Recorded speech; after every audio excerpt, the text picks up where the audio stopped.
रब्बुल आलमीन मेरा दोस्त है, जिसने मुझे पैदा किया है सो वही मुझे रास्ता दिखाता है, और वो जो मुझे खिलाता और पिलाता है,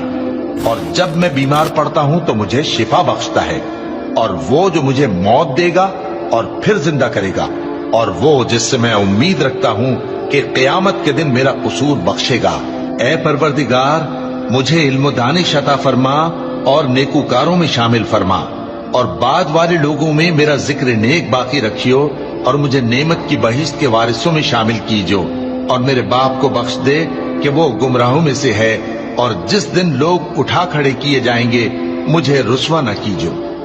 जिस दिन न माल ही कुछ फायदा दे सकेगा और न बेटे। हाँ, जो शख्स अल्लाह के पास बेरोग दिल लेकर आया वो बच जाएगा, और बहिश्त परहेजगारों के करीब कर दी जाएगी, और दोज़ख गुमराहों के सामने लाई जाएगी, और उनसे कहा जाएगा कि जिनको